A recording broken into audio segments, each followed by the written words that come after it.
Okay, நம்ம current ஈவெண்ட்டில் next பார்க்க போகிறது 16-17 நடந்த முக்கியமான ஈவெண்ட்லாம் நம்ம பார்க்க போகிறோம். ஏற்கனவே உங்கள்கிட்ட சொல்லியிருக்கிறேன், கரண்ட் ஈவெண்ட்ன்றது ஒரு சப்ஜெக்ட் இல்லை, அது எல்லா தரப்பட்ட சப்ஜெக்டும் இணைஞ்ச ஒரு பகுதி. சரிங்களா? அதனால் நீங்கள் புத்தகத்தில் எத்தனையோ விஷயங்கள் நீங்கள் படிக்கலாம், ஆனால் ஒரு சில விஷயங்கள் புத்தகத்திலே இருக்காது. அதை நீங்கள் நியூஸ் பேப்பர் ரீடிங் பண்ணும்போது உங்களுக்கு அது கிடைக்கும். நான் என்ன சொல்ல வரேன்னா, சிலபஸில் இருக்கிற பாயிண்ட்டு எங்கே இருந்தாலும் உங்களுக்கு அது வந்து ஒரு நோட்ஸ் தான். சரிங்களா? அதனால் எதையும் உதாசனப்படுத்தக்கூடாது. சிறு துரும்பு தான் பல்குத்த உதவும் அப்படின்ற மாதிரி நீங்கள் நினச்சிக்கணும். சரிங்களா? ஓகே, ஃபஸ்ட்டு பாருங்கள். விக்ஷித் பாரத் சிக்ஷா அதிக்ஷன் மசோதா. விக்ஷித் பாரத் சிக்ஷா அதிக்ஷன் மசோதா. ஒன்றும் இல்லைங்க சார், முன்ன பார்த்தீங்களா நம்ம ஒரு ஈவெண்ட்டு, அதுதான் இங்கே வந்து நம்ம ஹிந்தியில் சொல்கிறோம். சரிங்களா? ஏற்கனவே நம்ம பார்த்த கரண்ட் ஈவெண்ட்லாம் அதை பார்த்துருப்போம். பல்கலைக்கழக மானியக்குழு யூஜிசி, பல்கலைக்கழக மானியக்குழு யூஜிசி, அகில இந்திய தொழில்நுட்ப கல்விக் கழகம், கல்வி மன்றம் ஏஐசிடிஇ, தேசிய ஆசிரியர் கல்வி மன்றம் என்சிடிஇ, இது மூணுத்தையும் இணைச்சி இந்திய உயர்கல்வி ஆணையம் அப்படின்னு சொல்லி உருவாக்க போகிறாங்க. அதுக்கான ஒரு மசோதா தான் நாடாளுமன்றத்தில் சமர்ப்பிக்கப்பட்டது. அந்த மசோதா தான் விக்ஷித் பாரத் சிக்ஷா அதிக்ஷன் மசோதா. சரிங்களா? ஓகே, அதுக்கடுத்தது ரொம்ப முக்கியமான ஒரு ஆளை பார்க்க போகிறோம். சரிங்களா? சுதந்திர போராட்டத்துலேயும் சரி, நம்ம தேசத்தை ஒருங்கிணைச்ச ஒரு முக்கியமான ஒரு மனிதரை நம்ம பார்க்குறோம். சரிங்களா? அவர் தான் யாருங்க? சர்தார் வல்லபாய் பட்டேல். சரிங்களா? ஓகே, நாட்டினுடைய முதல் துணை பிரதமராக இருந்திருக்கார். நாட்டின் முதல் துணை பிரதமர் யாருங்க? சர்தார் வல்லபாய் பட்டேல். நாட்டினுடைய உள்துறை அமைச்சராகவும் பணியாற்றியிருக்கிறார். இந்தியாவின் இரும்பு மனிதர் அப்படின்னு சொல்லி இவரை புகழாங்க. அதாவது ரொம்ப புகழ்ச்சிக்குரிய ஒரு சொல்னா இந்தியாவின் இரும்பு மனிதர் அப்படின்னு சொல்லி இவர் அழைக்கப்படுகிறார். இந்திய அரசியலமைப்பு உருவாக்குனாங்க இல்லையா, அதெல்லாம் நிறைய குழுக்கள் இருந்தது. அந்த குழுக்களில் ஒரு சில விஷயங்களுக்கு தலைமை வகிச்சிருக்காரு இவர். முக்கியமானதெல்லாம் தலைமை வகிச்சிருக்காரு. அதை பார்த்தீங்கன்னா, அடிப்படை உரிமைகள் தொடர்பான ஆலோசனை குழு. அடிப்படை உரிமைகள்லாம் இருக்குது பார்த்தீங்களா, நம்ம கான்ஸ்டியூஷனில் படிக்கும்போது தெரியும். அடிப்படை உரிமைகள்லாம் நம்ம படிப்போம், அப்போ நம்ம பார்க்கலாம். அந்த அடிப்படை உரிமைகளுக்கு தொடர்பான ஆலோசனை குழு தலைவராக இருந்திருக்காரு. அது மட்டும் இல்லாமல் சிறுபான்மையினர், பழங்குடியினர், விலக்கப்பட்ட பகுதிகளுக்கான குழு, அதுக்கான தலைவராகவும் இவர் இருந்திருக்காரு. மாகாண அரசியலமைப்பு குழுவுடைய தலைவராகவும் இருந்திருக்காரு. முக்கியமான விஷயங்கள் பார்த்தீங்கன்னா, அடிப்படை உரிமைகளுக்கு தலைவராக இருந்திருக்காரு, சிறுபான்மையினர் மற்றும் பழங்குடியினர் மற்றும் விலக்கப்பட்ட பகுதிகள் குழுக்கான தலைமை வகிச்சிருக்காரு, மாகாண அரசியலமைப்பு குழுக்கும் இவர் தலைமை வகிச்சிருக்கார். தலைமை வகித்து ஆலோசனையில் வழங்கியிருப்பார். சரிங்களா? இவருடைய இணையற்ற சேவையை பாராட்டி 1991 பாரத ரத்னா விருது இவங்களுக்கு வழங்கப்பட்டது. சரிங்களா? ஓகே, அது மட்டும் இல்லாமல் நிறைய சுதந்திர போராட்டத்தில் இவர் பங்கேற்றிருக்காரு. அது மட்டும் இல்லாமல் நிறைய தலைவர்களோடு இவர் வந்து இணக்கமான நட்புறவை கொண்டிருக்காரு. சரிங்களா? ஓகே, காந்தியடிகள் பார்த்தீங்கன்னா தென்னாப்பிரிக்காவிலிருந்து இந்தியா திரும்பின பிறகு நடத்தப்பட்ட முதல் சத்தியாகிரகம்னா எதுங்க? கெதா சத்தியாகிரகம் 1917 நடந்தது இது. அதாவது பார்த்தீங்கன்னா, நியாயமற்ற நில வருவாய் கொள்கை, அந்த கொள்கைக்கு எதிராக விவசாயிகள்லாம் அணிதிரட்டி மகாத்மா காந்திக்கு ஆதரவும் தந்தவர் யாருங்க? பட்டேல், வல்லபாய் பட்டேல். மகாத்மா காந்தி வந்து விவசாயிகளுக்கு ஆதரவு தராரு. அந்த ஆதரவு தந்ததுக்கு இன்னும் பக்கபலமாக இருந்தவர் யாருங்க? வல்லபாய் பட்டேலும் இருந்தார். அதுக்கடுத்து பார்த்தீங்கன்னா 1920-22 கிட்டத்தட்ட 3 லட்சம் உறுப்பினர்களை ஒன்று திரட்டி 3 லட்சம் உறுப்பினர்களை திரட்டி பணமாகவும் திரட்டி காதின்னு சொன்னாக்கா என்னங்க?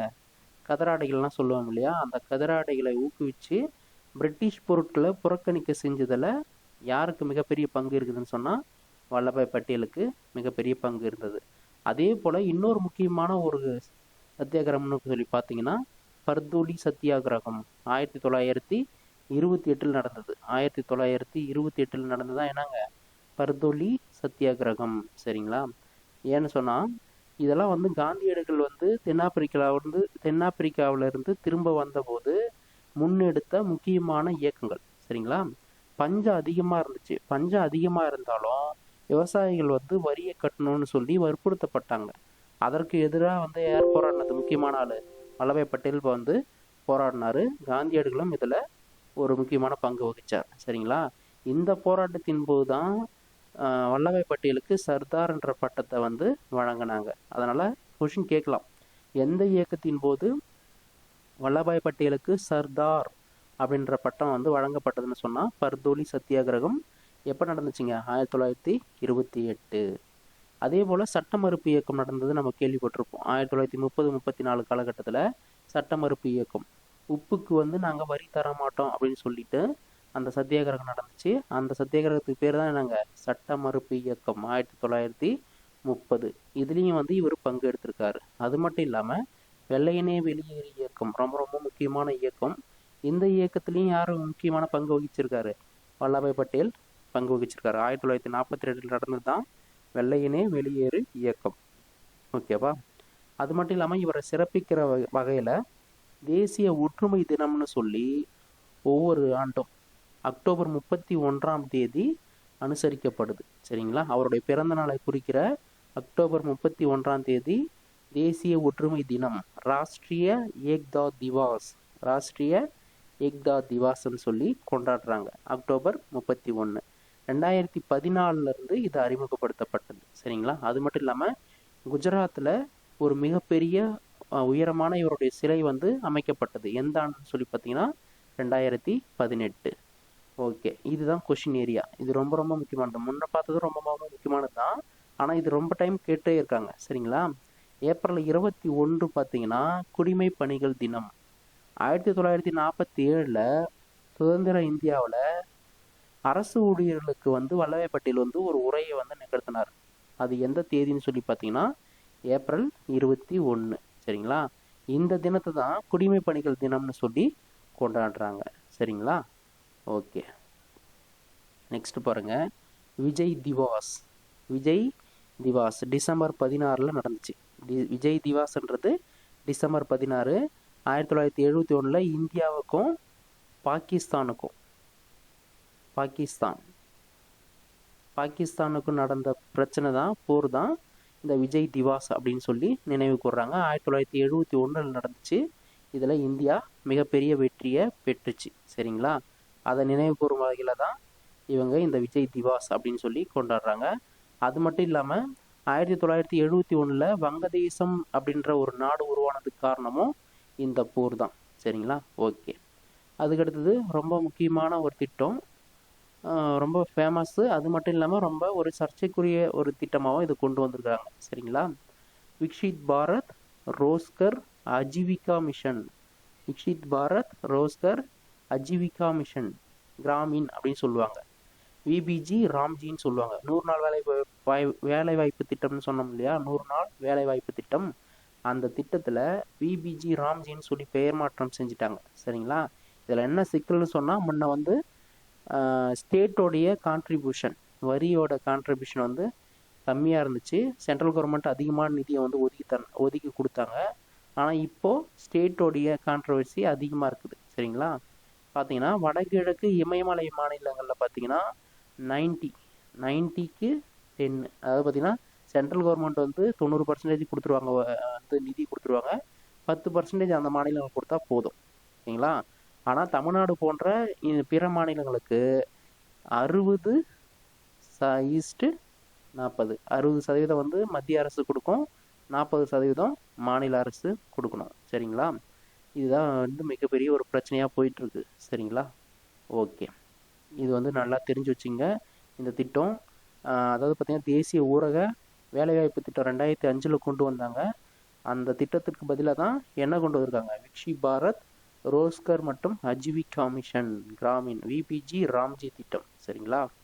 ஓகே, அதுக்கடுத்து பார்த்திங்கன்னா இரத்த மாற்ற சேவைகள், மருந்துகள் மற்றும் அழகு சாதன பொருட்கள் சட்டம். இரத்த மாற்ற சேவைகள், மருந்துகள் மற்றும் அழகு சாதன பொருட்கள் சட்டம் 1940. சரிங்களா? இது ரொம்ப ரொம்ப முக்கியமான சட்டம். வரதட்சணை தடை சட்டம். வரதட்சணை தடை சட்டம் 1961. சரிங்களா? வரதட்சணை தடுப்பு சட்டம்னா என்ன சொல்கிறீங்க? என்ன ஆண்டு? 1961. சரியா? ஓகே. அடுத்து பாருங்கள், இதையும் நம்ம ஏற்கனவே பார்த்துருக்கோம். ராம்சார் தலங்கள். இந்த ராம்சார் தலங்கள் பார்த்தீங்கன்னா 95வது ராம்சார் தலம் பார்த்தீங்கன்னா சிலிசர் ஏரி அப்படின்னு சொல்கிறது முன்னாடியே நம்ம பார்த்துருப்போம். 96வதாக ஒன்று அனௌன்ஸ் பண்ணியிருக்காங்க, கோப்ரா ஜலஸ்ரீ. கோப்ரா ஜலஸ்ரீ. ஓகேங்களா? அப்போ இந்தியாவில் மொத்த ராம்சார் தலங்கள் எண்ணிக்கை வந்து 96. சரிங்களா? சிலிசர் ஏரி எங்கே இருக்குன்னு சொன்னால் ராஜஸ்தானு. கோப்ரா ஜலஷாய் சத்தீஸ்கரில் இருக்கிற முதல் ராம்சார் தலம். அப்படி ஏற்கனவே நம்ம பார்த்துருக்குறோம். சத்தீஸ்கர் மாவட்டத்தில் கோப்ரா ஜலஷாய் என்றது முதல் ராம்சார் தலம். ஓகேங்களா? இந்தியாவில் பார்க்கும்போது இது 96வது ராம்சார் தலம். சரிங்களா? ஓகே.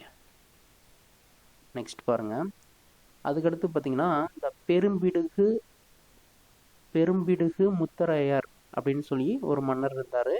அவரை சிறப்பிக்கும் விதமாக துணை குடியரசுத் தலைவர் என்ன செய்கிறாரு? ஒரு அஞ்சல் தலையை வெளியிடுறாரு. சரிங்களா? அஞ்சல் தலையை வெளியிட்டிருக்காரு. ஸ்வரன் மாறன் அப்படின்னு சொல்லி இயற்பெயர் அவருக்கு. ஸ்வரன் மாறன், இரண்டாம் பெரும்பிடுகு முத்திரையார் அப்படின்னு சொல்லி இவரை சொல்லுவாங்க. சரிங்களா? பல்லவர் காலத்தில் இருந்தவங்க, பல்லவ மன்னர்கள் 2ஆம் நந்திவர்மனை தீவிரமாக ஆதரித்த ஒருத்தர் தான் இவர். இவங்களுடைய காலகட்டம் பார்த்தீங்கன்னாக்கா 7லிருந்து 9ஆம் நூற்றாண்டு காலகட்ட இடைப்பட்ட காலத்தில் தான் இவங்க ஆட்சி பண்ணியிருக்காங்க. இவங்களுடைய தலைநகரம் பார்த்தீங்கன்னா திருச்சி.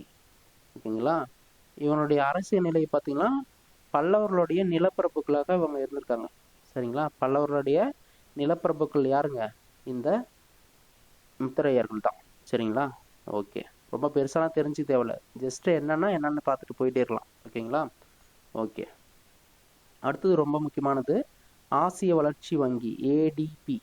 ஓகேங்க? ஆசிய வளர்ச்சி வங்கி ஏடிபி அப்படின்னு சொல்லி பார்த்தீங்கன்னா நிறுவப்பட்ட ஆண்டு 1966.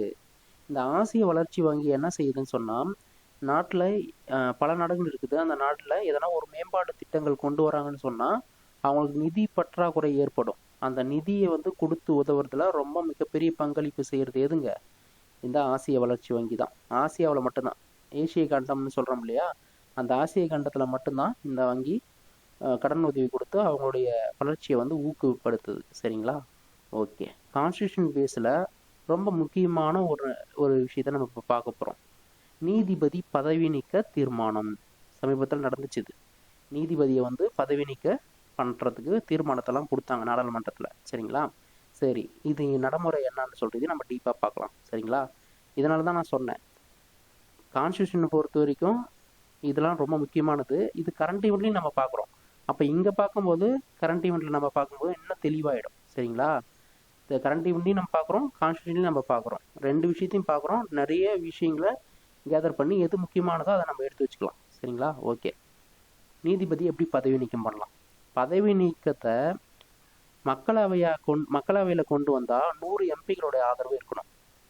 அதே மாநிலங்களவையில் கொண்டு வந்தாக்கா 50 எம்பி இருக்கணும். மக்களவை மாநிலங்களவைன்றது நாடாளுமன்றம் அப்படின்னு சொல்லுவாங்க. சரிங்களா? நாடாளுமன்றத்தை 2 பிரிவாக இருக்குது. அது மக்களவை, மாநிலங்களவை. மக்களவைன்றது மக்களால் தேர்ந்தெடுக்கப்பட்டு அனுப்பப்படுற எம்பிக்கள். சரிங்களா? அதே மாநிலங்களவை அப்படின்னு சொல்லி பார்த்தீங்கன்னா இவங்கெல்லாம் தேர்ந்தெடுத்து, அதாவது மக்களால் தேர்ந்தெடுக்கப்பட்ட உறுப்பினர்கள் வந்து ஒன்று கூடி தேர்ந்தெடுக்கப்படுறவங்க தான் மாநிலங்களவை உறுப்பினராக இருப்பாங்க. சரிங்களா? இதெல்லாம் நம்ம கான்ஸ்டியூஷன் நல்லா தெளிவாக படிக்கலாம். சரியா? ஓகே. மக்களவை, மாநிலங்களவை இந்த தீர்மானத்தை வந்து மக்களவையில் கொண்டு வராங்க, இல்லை மாநிலங்களவையில் கொண்டு வராங்க. இந்த தீர்மானத்தை ஒரு வேளை ஏற்றுக்கிட்டாங்கன்னா ஓகே, கரெக்டு தான், இவங்க கொண்டு வந்தது நியாயமான ஒரு கோரிக்கை தான் அப்படின்னு சொல்லி ஏற்றுக்கிட்டாங்கன்னு சொன்னால் மூவர் குழுக்கு அனுப்பிடுவாங்க. அந்த மூவர் குழுவில் யார் யார் இருப்பாங்கன்னு சொல்லி பார்த்தீங்கன்னா உச்சநீதிமன்ற நீதிபதி இருப்பார், உச்சநீதிமன்ற நீதிபதி இருப்பார், உயர் நீதிமன்ற நீதிபதி இருப்பார். அது மட்டும் இல்லாமல் அரசியல் சட்ட நிபுணர் இருப்பார், அரசியல் சட்ட நிபுணர். இந்த குழுவில் இவங்க தான் இடம்பெற்றிருப்பாங்க. சுதந்திர இந்தியாவில் பதவி நீக்கம் செய்ய பரிந்துரைக்கப்பட்ட முதல் நீதிபதி யாருங்க? வி ராமசாமி. 1993 கொண்டு வந்திருக்காங்க. 1993 கேட்கலாம். சுதந்திர இந்தியாவில் பதவி நீக்கம் செய்ய பரிந்துரைக்கப்பட்ட முதல் நீதிபதி யாருங்க? வி ராமசாமி, 1993. சரியா? ஓகே. அடுத்தது பாருங்க, பிரிட்டிஷ் பம்பாய் பிச்சை தடுப்பு சட்டம். பிரிட்டிஷ் பம்பாய் பிச்சை தடுப்பு சட்டம் 1897. 1897. சரிங்களா? பிரிட்டிஷ் பம்பாய் பிச்சை தடுப்பு சட்டம். ஓகேவா? தொடர்ந்து பயணிங்க, கண்டிப்பாக நம்மளுக்கு வெற்றி உண்டு. எதையும் மிஸ் பண்ணாதீங்க. திரும்ப திரும்ப நீங்கள் கரண்ட் ஈவெண்ட்டை பார்த்தாவே போதுமானது. அது மட்டும் இல்லாமல் ஒரே மொத்தமாக நான் பார்த்துக்கலான்னு சொல்லி நினைக்கிறது தவறான ஒரு விஷயம். கொஞ்சம் கொஞ்சமாக பார்த்துக்கிறது நல்லது. சரிங்களா? இந்த டே பை டே தான் நம்மளோட நாலேஜை வந்து கெயின் பண்ண முடியும். ஓகேவா? தேங்க்யூ.